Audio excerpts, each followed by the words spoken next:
All right, guys, I'm ready to do some reading of Ember. I know Mrs. Tayo read to you chapter 15, and so much happened in that chapter. I can't believe it. A desperate run. So many things happened. They found all those boats, all the extra boats, so everybody could get out of Ember.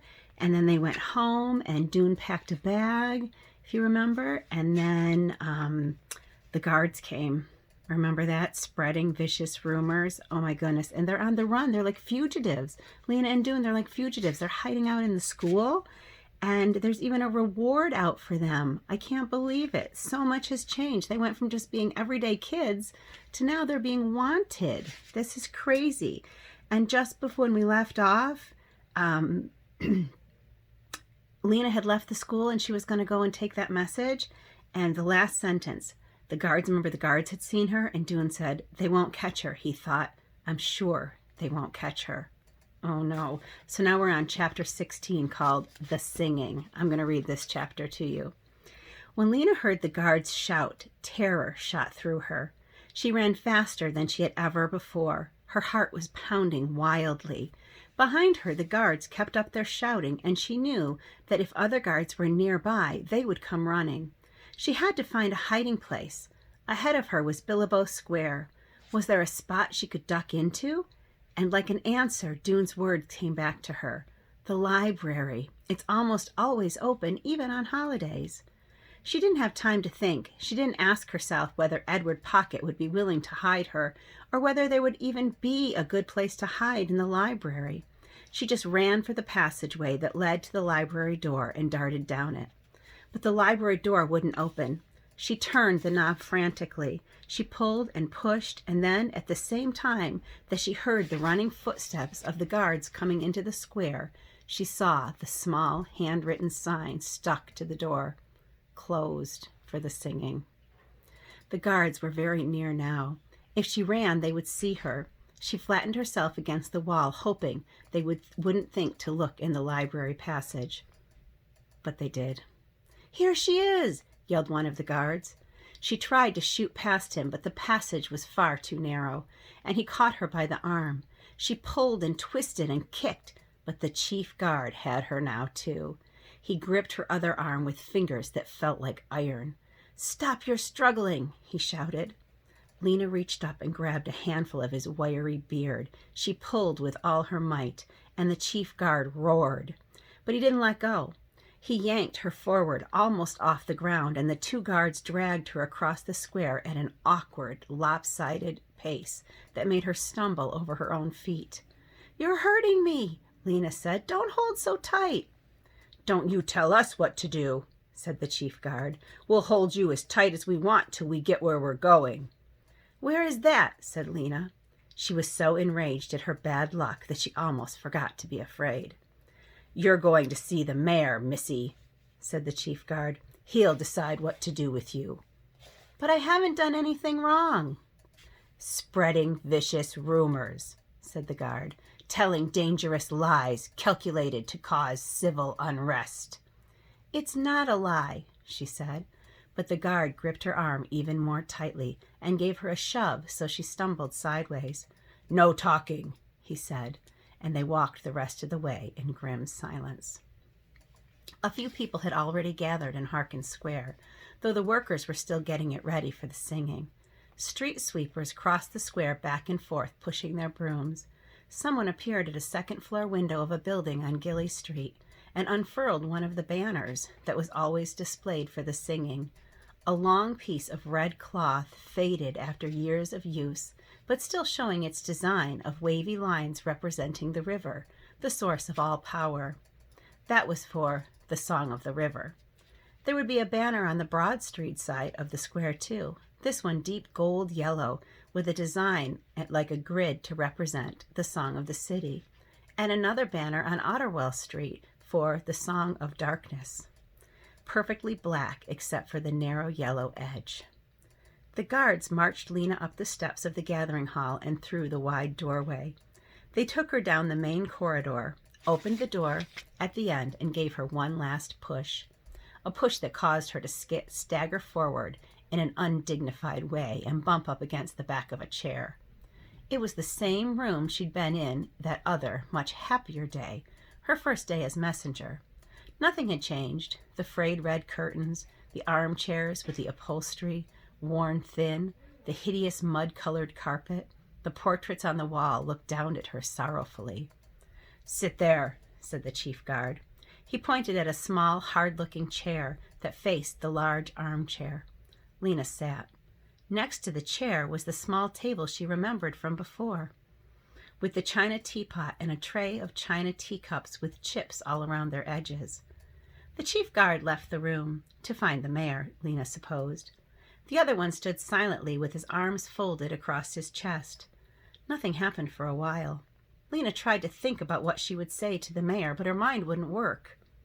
Then the door to the front hall opened, and the mayor came in. It was the first time Lena had seen him up close since she delivered Looper's message to him. He seemed even more immense. His baggy face was the color of a mushroom. He wore a black suit that stretched only far enough to cross his vast belly for one button to connect with its buttonhole. He moved ponderously across the room and settled into the armchair, filling it completely. Next to his chair was a table, and on the table was a brass bell the size of a fist.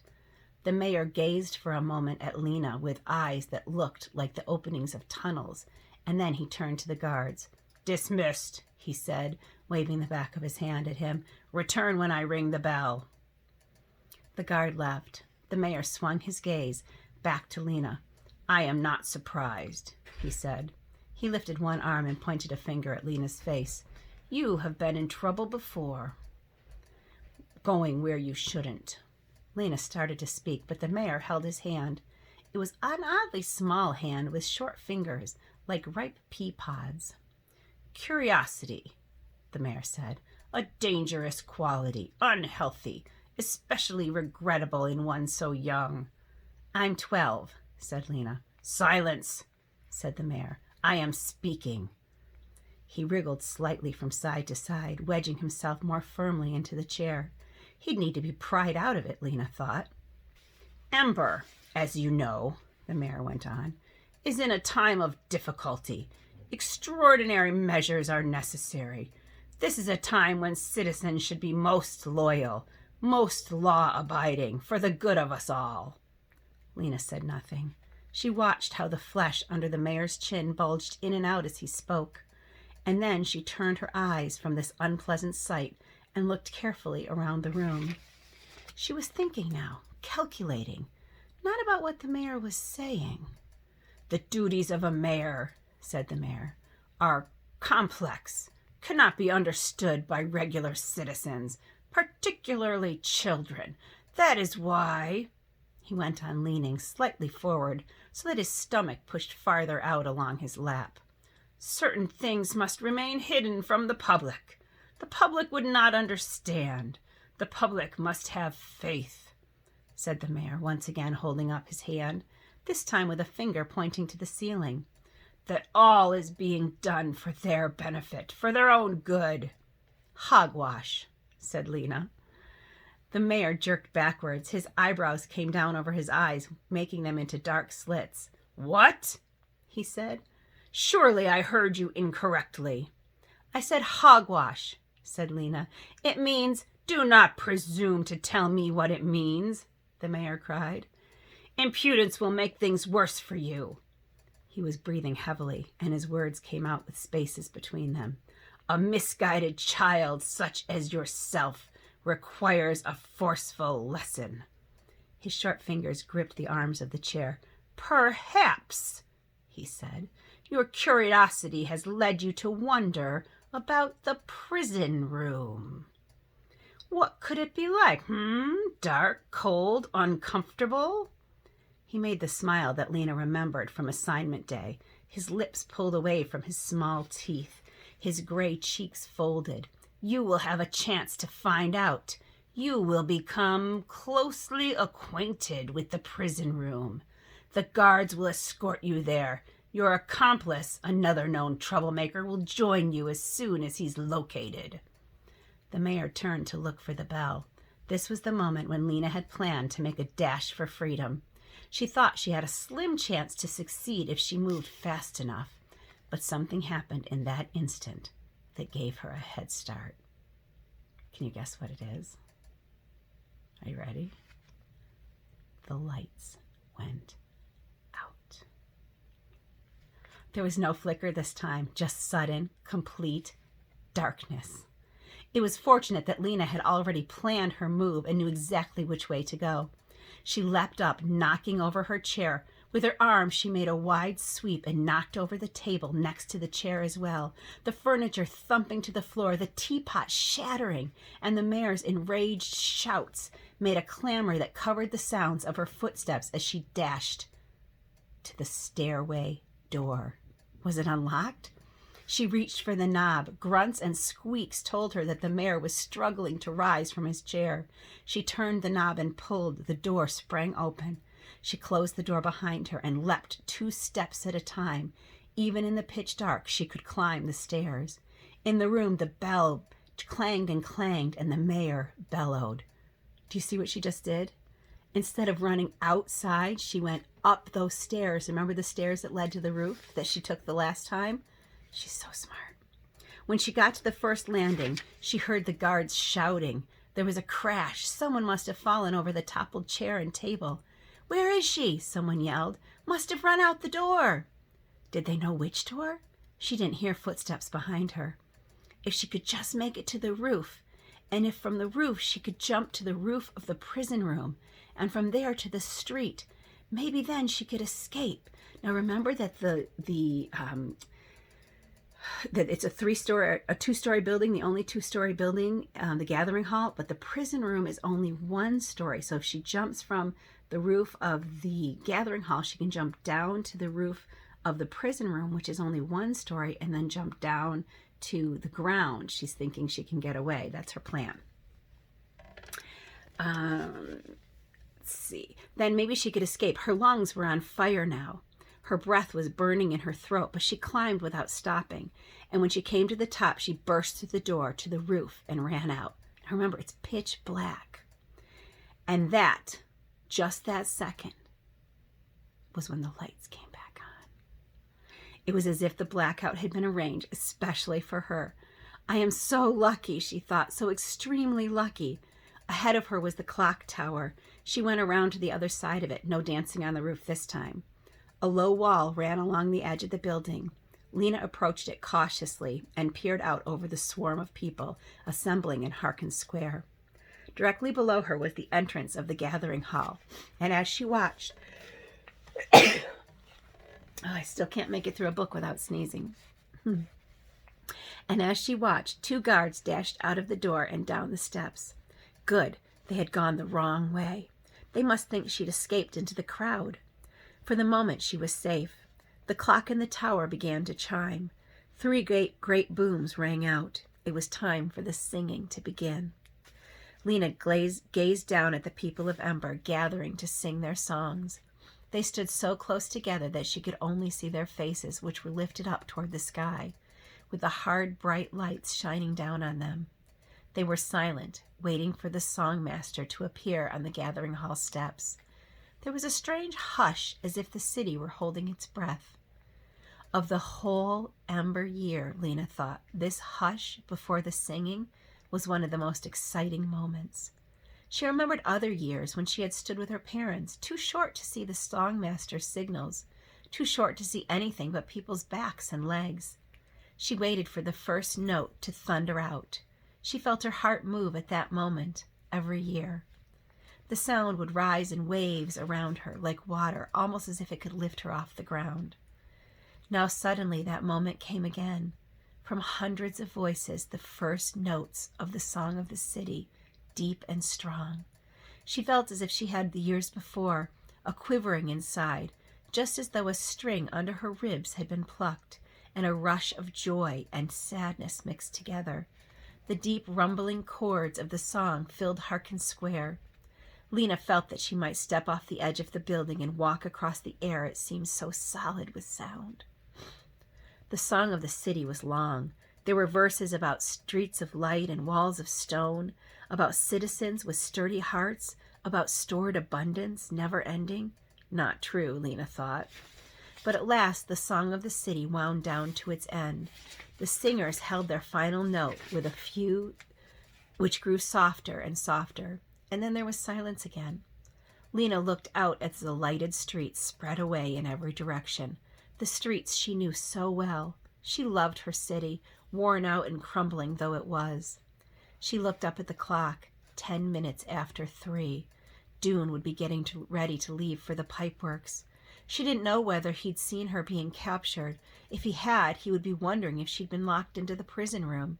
He'd be wondering if he should go try to rescue her, or if he should go down the river by himself.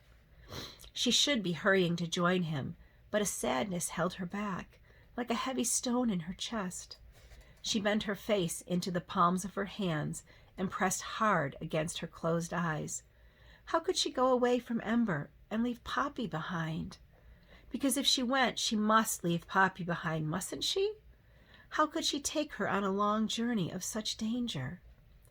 The song of the river started, and when it began, the men's voices low and rolling, swelling with power, and then the women's voices coming in above with a complicated melody that seemed to fight the current. Lena listened, unable to move. The song of the river made her uneasy, as it always had. With its rolling, relentless rhythm, it seemed to urge her onward, saying, "Go down, go away, go now." The more she listened, the more she felt something like the motion of the river in her stomach, a churning, sickening feeling. Then came the song of darkness, the last of the 3 songs, and the one most filled with longing and majesty. The soul of Ember was in this song. Its tremendous chords held all of the sorrow and all of the strength of the people of Ember.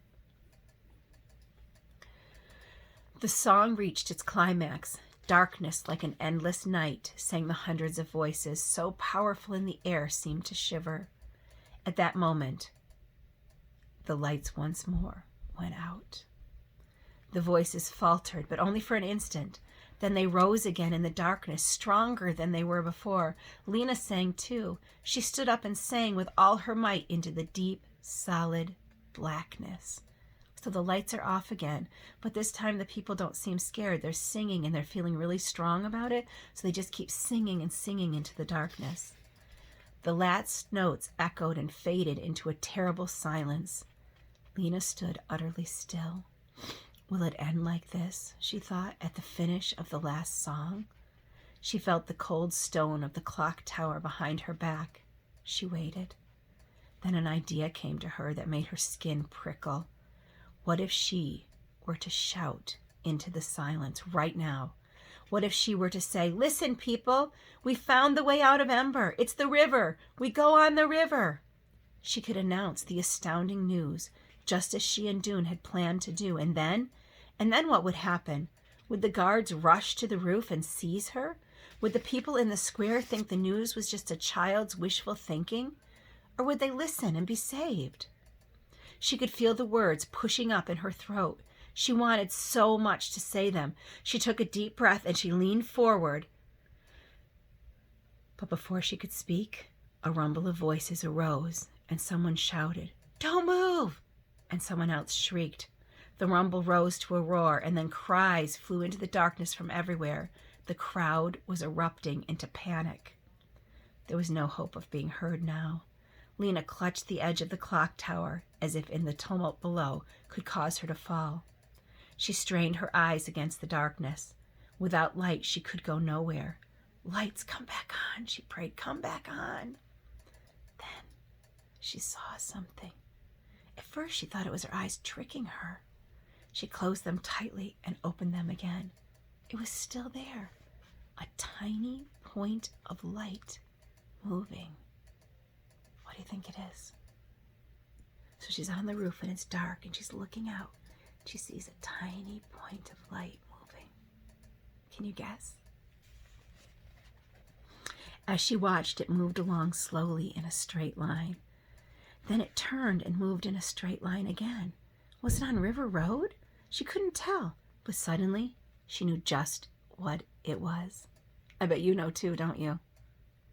It was Dune, with his candle.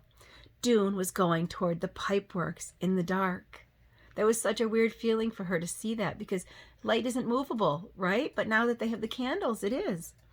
And she wanted to go too. She could feel it all the way through her. The urge to run and meet him and find the way out of Ember to the new place. She listened to the shouts and wails of the terrified people in the square below. She thought of Mrs. Murdo down there in the dark, being bumped and pushed with her arms wrapped tightly about Poppy, trying to protect her. And all at once, everything seemed clear. Lena knew what she would do. If only the lights would just come back on. If only this was not the very last blackout in the history of Ember. Watching the tiny light following its steady course, she made a wish with the whole force of her mind and her heart. Then the floodlights flickered. There was a great cry of hope in the crowd, and the lights came on and stayed on. Lena ran to the back edge of the roof, dropped down easily onto the roof of the prison room, and seeing no guards in the crowd that was now streaming into the streets, she jumped from there to the ground and joined the throngs of people. She made her way down Greystone Street, going through at the same pace as everyone else so she wouldn't stand out. When she came to the trash can enclosure behind the gathering hall, she squatted down and hid. Her heart was beating fast, but she felt strong and purposeful now. She had her plan. Oops, I dropped you. Sorry, guys. Sorry about that. I dropped you. She had her plan, and as soon as she spotted Mrs. Murdo and Poppy on their way home, she would put it into action. And that's it. That's the end of the chapter. So she's on the roof. She jumps down. She figures out what she's going to do. She has a plan. So she's hiding behind these garbage cans, and she's got a plan. As soon as she sees Poppy and Mrs. Murdo, she's going to put her plan into action. Can you guess what it is? Oh, we would turn and talk right now if we were in class. Figure out what we were going to do. Chapter 17 is called Away. Away. Oh, this is getting exciting. 17, 18, 19, 20. 4 chapters left. All right. See you next time, guys.